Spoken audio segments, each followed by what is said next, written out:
Are you a podcaster? Maybe you've got that big idea and you're looking for a network to join. The multi-award-winning Ozcast Network can get your content to eyes and ears all over the world. Join now for the first month free, and you could be featuring this sound at the beginning of your podcast. Ozcast. Simply head to ozcastnetwork.com for details.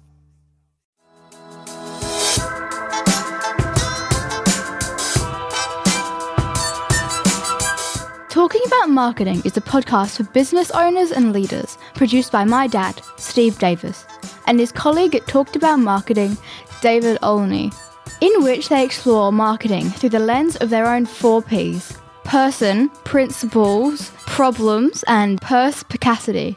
Yes, you heard that correctly. Apart from their love of words, they really love helping people. So they hope this podcast will become a trusted companion on your journey in business.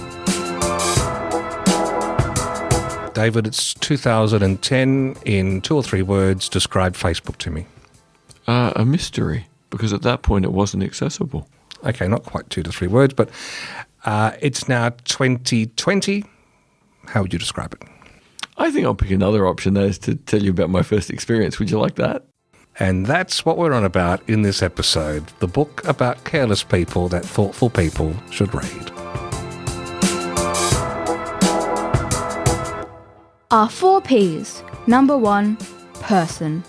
The aim of life is self-development, to realise one's nature perfectly. That is what each of us is here for. Oscar Wilde. In the person segment in this episode, we are diving into, I think, one of the most important books written this century. It's a critical book for people to read because all of us are connected to social media in some way, shape or form. It's by Sarah Wynn-Williams, a Kiwi, who is an interesting human who moved through diplomatic circles and law and had her heart set on doing something noble with her life. And after a number of different roles, including the United Nations, she made to the holy grail, she thought at the time, of what was going to be so important for humanity. And I talk about Facebook.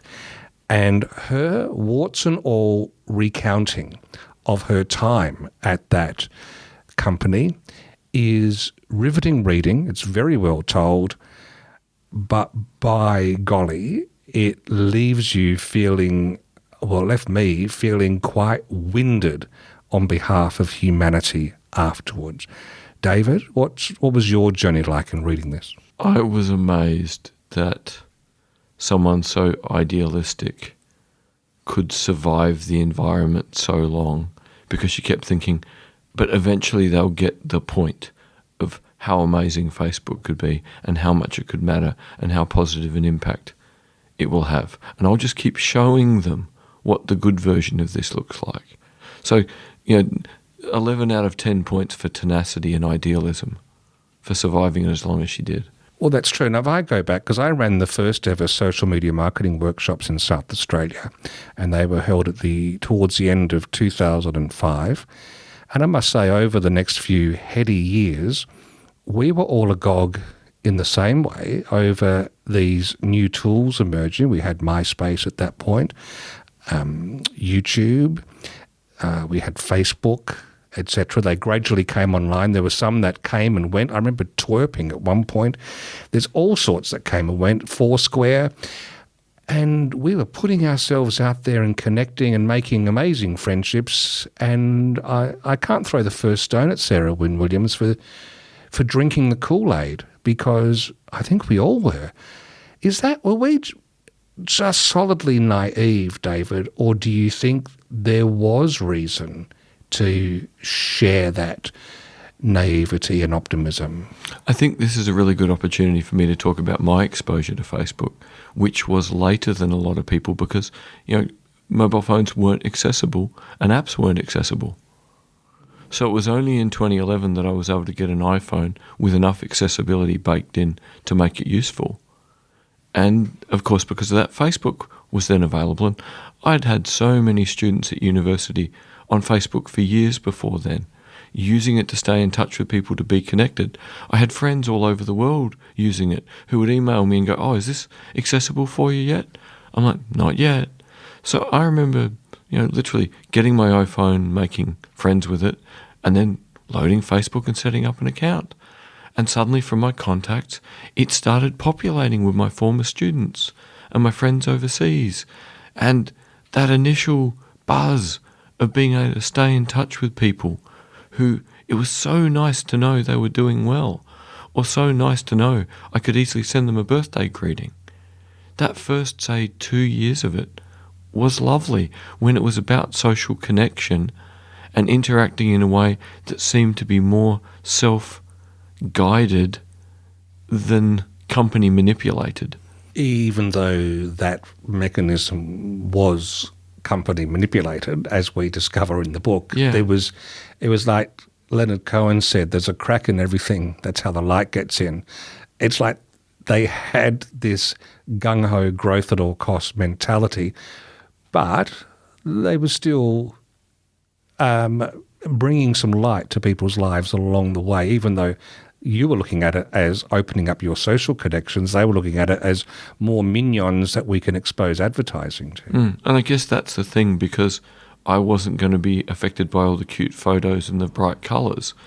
I was really able to stay as someone who got useful data about people I cared about, and everything beyond that was of no interest. From a person perspective then, I think many of us who'd been around through that period will have similar emotional memories of it being net good and opening up of doors. But it's interesting that you mentioned that findability, because there's a lovely track from the book where Sarah actually reflects on this, because Harvey, the man who was in charge of that, she had to look after it at some point, and here's what she had to say. Facebook's business model depends on it conquering new territories, expanding exponentially. The growth team is in charge of forging those new frontiers, and like most frontiersmen, Harvey and his team play fast and loose. They're aggressive and quick to stake their claim, always looking for opportunities in the grey area created by the lack of regulation. Harvey's team is the group that came up with the idea of importing your contacts into Facebook, so Facebook could press non-users to join the service. In the beginning, they didn't ask permission to do this. You could tell Facebook, "Don't take my contacts." But then, when you open Messenger, they'd take them by default. And his team is instrumental in the development of the People You May Know tool, which is described by Mashable as Facebook's creepy as hell tool for its ability to make uncomfortable friend recommendations, such as when a sperm donor was recommended a biological child he had never met. It's a growth at all costs approach. To me, it seems like a very American thing. When Alexis de Tocqueville visited the US in the 19th century, he was on a rickety steamboat that hit a sandbar and capsized, and he nearly drowned. Afterwards, he found the manufacturers and asked them why they didn't make the vessel safer. They explained that technological innovation in America happened so quickly, there was no point. By the time they made the necessary changes, the boats would be obsolete anyway. Better just to take a chance on what you have. If some drown, no need to dwell, safe in the knowledge that something better is just around the corner. That cheerful recklessness combined with passivity, that forward motion without introspection, that's what Harvey's team has. So the growth at all costs, it's there, but of course that lovely sting in the tail, or pernicious sting in the tail, is move fast and break things. And I suppose it's fun being on that roller coaster ride. It's when the track starts deviating and the bolts are loose, that's when we should get nervous, and that's what some of us didn't see coming. No, I think, how could we see how much it was going to turn into a manipulative product? At the beginning, it was just this thing we could use in the way we wanted. Yeah, it was a bit pushy about wanting to get all your contacts, but also how else were we going to see who was on it? We accepted some of the pushiness, but as time went on, it just became pushy about everything it wanted you to do, rather than you using Facebook to achieve the things you wanted to do. So it stopped being an empowerment or engagement tool and instead just became a taskmaster designed to waste your time and destroy your mental health. We probably do, to round off this person segment, reflect on this from the fact of how we held Mark Zuckerberg in high esteem, Elon Musk in the early days, others of that ilk. And now most of us look down at them as despicable, greedy, untrustworthy people. And there's something I think we all take away from this, because they were on a good thing. They were surfing a good wave which was impacting people's lives positively. And there's a point where they crossed the line. How do we maintain awareness of this point in our own worlds? We may not have a world-dominating enterprise, but we would have our own circles. Is there a way that most of us have that innately, a sense of when we're crossing the line, versus narcissistic humans who are the tech bros, who don't give a damn, who are just focused on the numbers that matter to them? I don't know. How would you wrap that in a bow? As you've been talking about that, I've remembered a strange story from 2011 that I don't think I've remembered for a decade. And it's that a professor from Harvard gave a guest lecture in Adelaide, a famous professor called Robert Putnam, who works on the concept of social capital. And he gave his lecture on social capital, and that was nice, but he also gave a masterclass for people within the university who were interested in what he was working on. And I was one of the people that got invited to go. And it turned out that Robert was user number 25 on Facebook when it was an experimental product run by a Harvard student.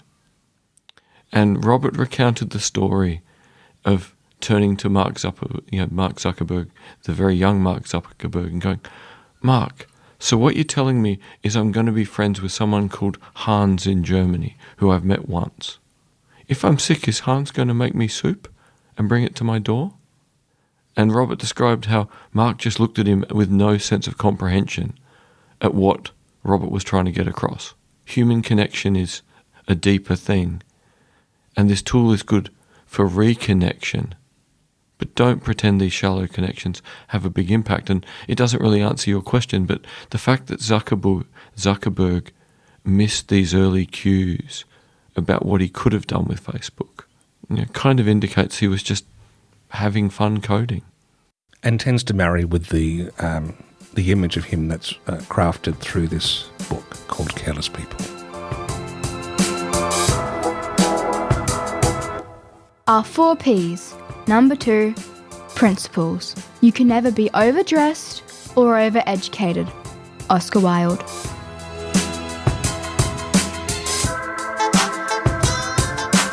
In the principles segment, we're going to continue reflecting on aspects of this book, Careless People, because one way or another, David and I would love you to read this book. We've actually also bought some paperbacked copies just in case, because at the moment, here's the interesting thing, and this gets to the heart of some of the principles we're about to be discussing. All the tech bros out there, including Mark Zuckerberg, wear the big badge on their chest that says free speech. They love free speech. They're up for free speech. They're bastions of free speech. So when Sarah Wynn-Williams writes a book that's maybe not as flattering about you as possible, you would anticipate a free speech advocate would say, well, all's fair in love and war, let's let the market decide. Isn't that what you'd expect a free speech advocate to say? It would be lovely if that was the case, but the bros are all hypocrites, so sadly no. No. So they've gagged her from being able to promote her book. So this is why you're not hearing many interviews with Sarah Wynn-Williams at the moment, and it's left up to the rest of us to carry the flame on her behalf, carry the torch. And that's why we've got some paper copies, because if they go the next level and get the book banned from being available on Audible or ebooks or wherever, we don't want people to lose access to this important storytelling into really the dominant communication system of the modern world. I think we all are invested in it. We all need to know what's happening.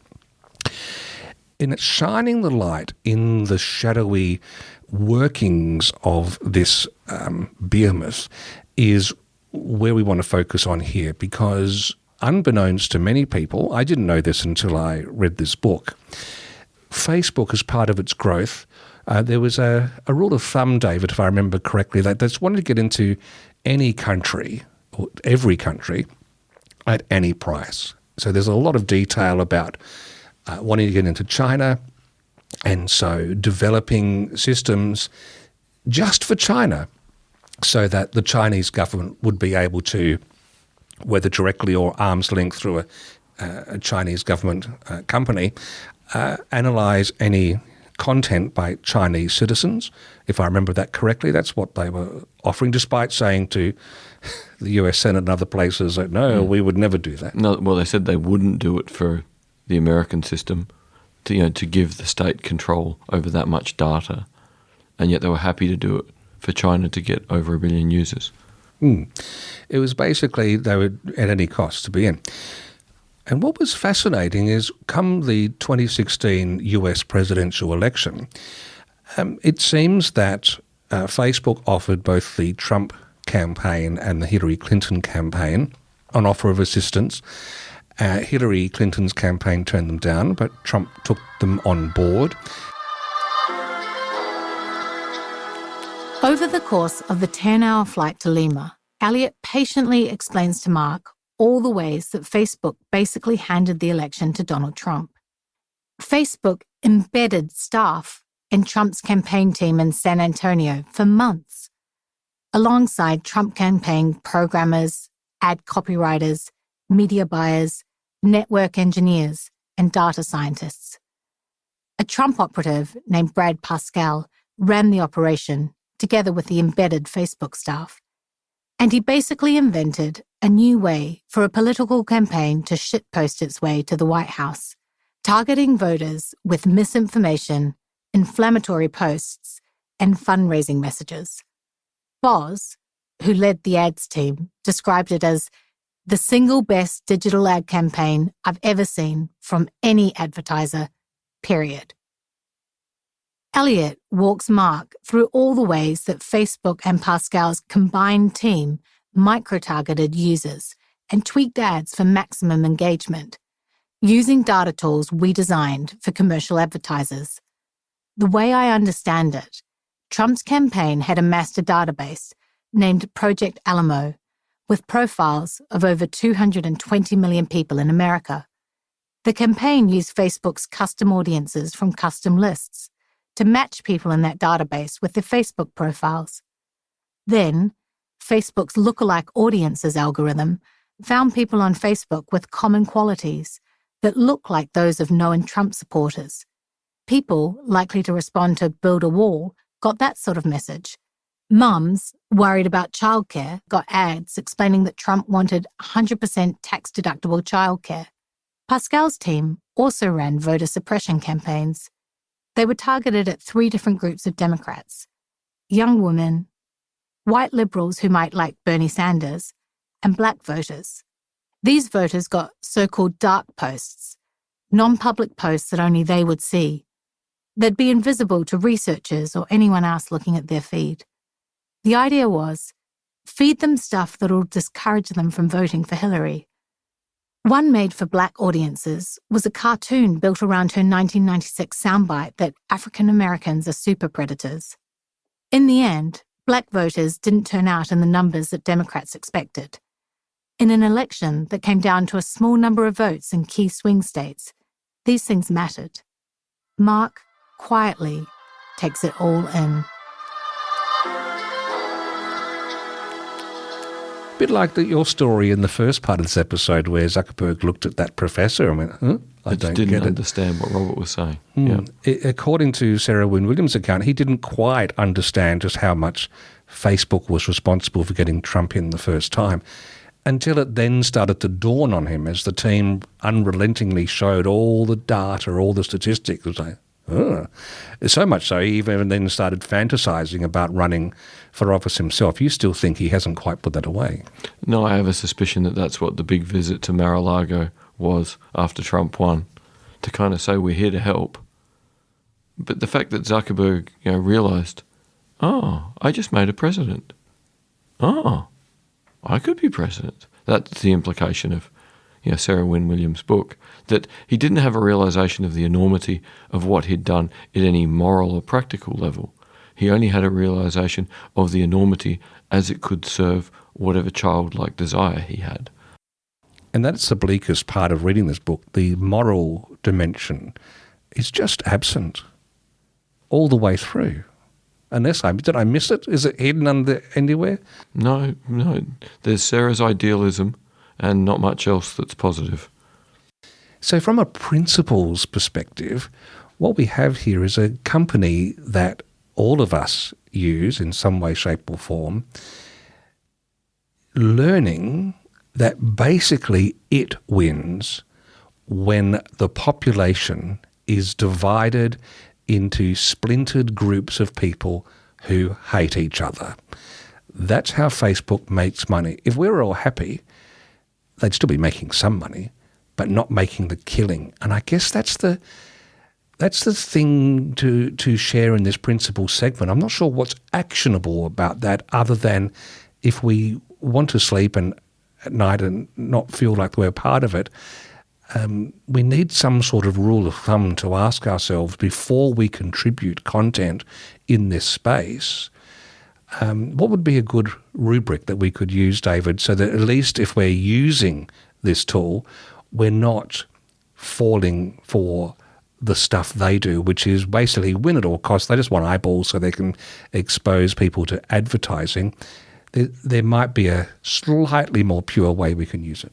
Well, the two that we keep coming back to as we talk about it is try and use Facebook as Sarah Wynn-Williams imagined it could be used, as a place to connect people so they can help each other, so people have better lives.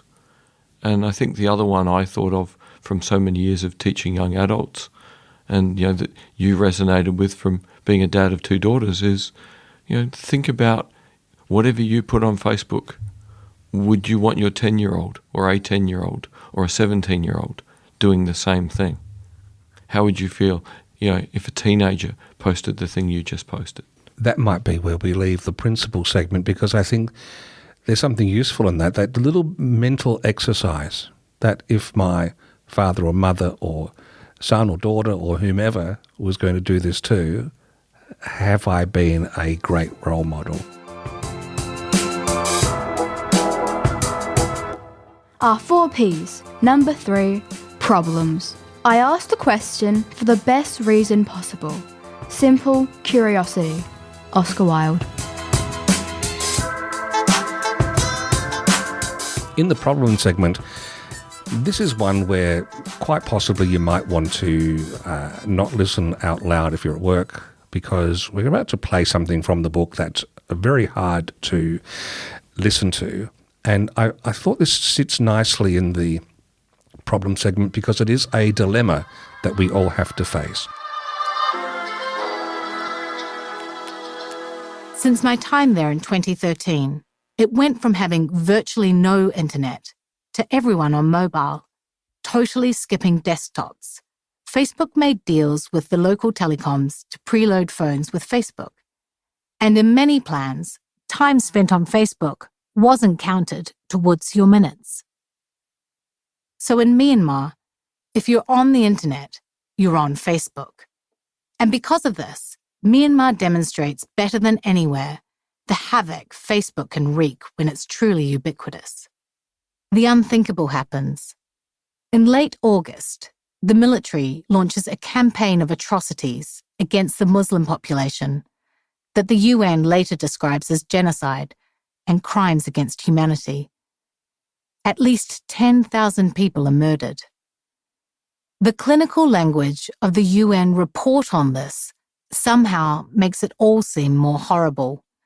Children were killed in front of their parents, and young girls were targeted for sexual violence. Rape and other forms of sexual violence were perpetrated on a massive scale. Sometimes, up to 40 women and girls were raped or gang raped together. Rapes were often in public spaces and in front of families and the community, maximizing humiliation and trauma. Mothers were gang raped in front of young children, who were severely injured and in some instances killed. Women and girls were systematically abducted, detained, and raped in military and police compounds, often amounting to sexual slavery. Victims were severely injured before and during rape, often marked by deep bites. They suffered serious injuries to reproductive organs, including from rape with knives and sticks. Many victims were killed or died from injuries. Others, men and women, were killed in arson attacks, burned to death in their own houses, in particular the elderly, persons with disabilities, and young children unable to escape. In some cases, people were forced into burning houses or locked in buildings set on fire. What the world will learn later is that the military had set up a massive operation, at least 700 people, to spread misinformation and hate on Facebook. This was revealed by a reporter named Paul Moser in the New York Times. Sources in the military's secret operation told him how they created and took over verified accounts that had huge followings, fan accounts for pop stars and celebrities, the Facebook page for a military hero, and used them to pump out false, inflammatory posts. Facebook's response to Moser? The company issued a statement saying it had found evidence that the messages were being intentionally spread by inauthentic accounts and took some down at the time. It did not investigate any link to the military at that point. The UN report on the human rights violations in Myanmar devotes over 20 pages to the critical role Facebook played in spreading hate.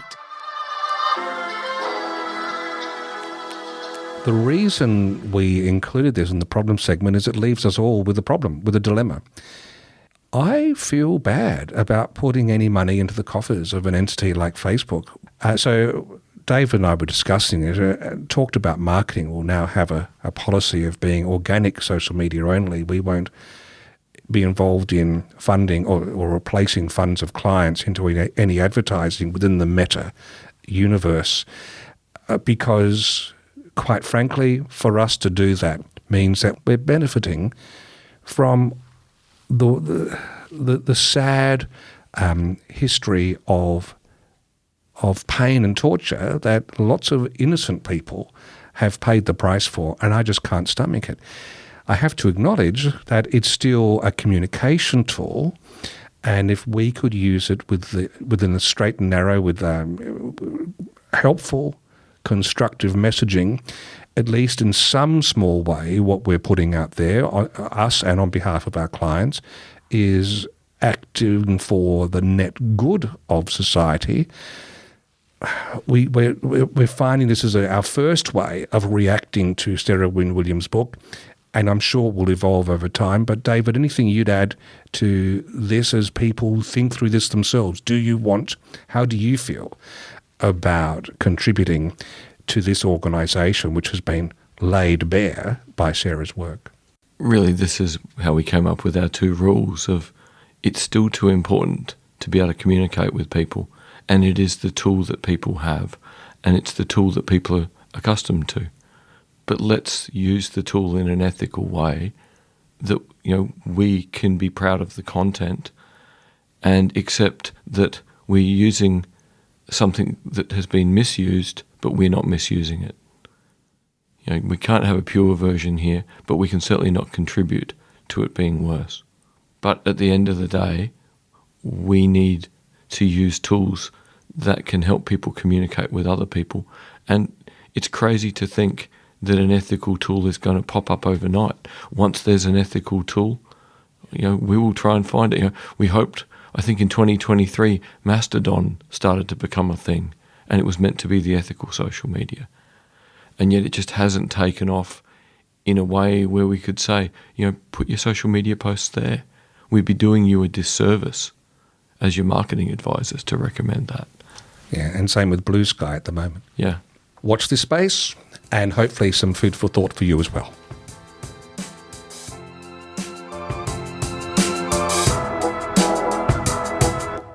Our 4 Ps.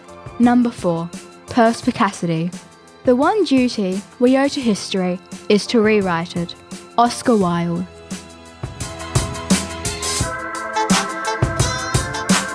The book Careless People has a number of very deep personal stories that Sarah shares beyond the realms of Facebook. But this one bridges both worlds. It was, with her, of course, being from New Zealand, there's a harrowing retelling of a tale when earthquakes strike in Christchurch at a time when her sister was working in one of the news TV stations there in a building in Christchurch, which was at the centre of all this earthquake activity, and actually had a very close escape with some injury, I believe, from that natural disaster. But of course, phones to the newsroom all cut. There was a massive disruption to communication, and ultimately it was a Facebook message, a Facebook post was her first way, Sarah's first way of getting a sign of hope that her sister was okay after this calamity, which made her think, yet again, here I am. There is much good about this company. And so from a perspicacious perspective, where we look at something and we reflect on how it would still be relevant over time, let's take you back, David, to those heady days, Christchurch, Facebook being that little source of accurate on-the-ground news. Are those days still part of its mix? Well, I think the wonderful thing is that was people, including politicians like the Prime Minister at the time in New Zealand, using Facebook because enough cell phone towers were still working, people still had signal, their phones hadn't gone flat yet. At the very least, people could say, go here, there's water, go here, nothing's shaking anymore, go here, this empty space is being set up for food distribution and first aid. People will use the tool available if, they know how to use it and it's available to them.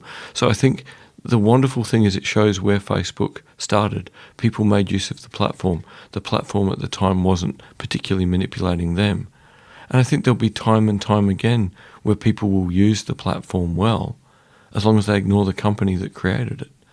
My trust in the news from a natural disaster zone or a conflict zone is lower than it's ever been because of the easy ability to make fake content. So X, for example, I wouldn't trust anything I see on X because it's all those idiot manipulator embedded troops of Russians and all sorts of people who are just concocting fake rubbish to seize on any moment.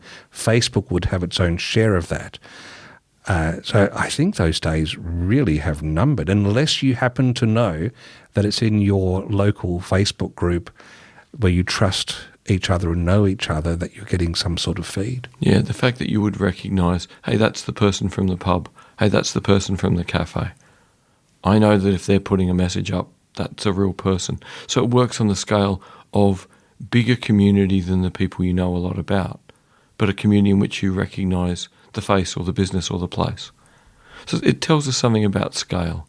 I think the thing I take away from this is no matter how much this technology like Facebook and our wide-eyed craziness in the early days thought we could have it all, we could have more, we could have thousands of people, it doesn't really escape the confines of what's the Dunbar number, which is that number of people, I think it's about 150, it's widely thought to be, that we can know well enough, like a group of monkeys, to be trusted and trustworthy. Anything we go beyond that is artificial. It's almost like if you move into space, it's a rarefied atmosphere where we need the contrivance of a whole lot of artificial systems to prop things up. That's like the intricate settings to have thousands of connections. You're never really going to meet these people. But it's the ones close to us that, like the professor talked about, Hans from Germany. If I'm sick, he can't bring me bread and soup, but the people around me are. And if anything, Careless People is a reminder to pull our attention away from Facebook and its growth at all costs and its fake promises of connection and say, you know what, do the hard, slow, sweaty work. Put that time into the relationships of people who are living closer, who can be contactable physically sooner, because ultimately that's where reality lies. That's what I get out of this, David. Very much so. It's very much a case of look after your circle of trust. If people are outside your circle of trust, they're outside of it. And that tells you something really important. Thank you for listening to Talking About Marketing. If you enjoyed it, please leave a rating or a review in your favourite podcast app. And if you found it helpful, please share it with others. Steve and David always welcome your comments and questions, so send them to podcast@talkedaboutmarketing.com. And finally, the last word to Oscar Wilde. There's only one thing worse than being talked about, and that's not being talked about.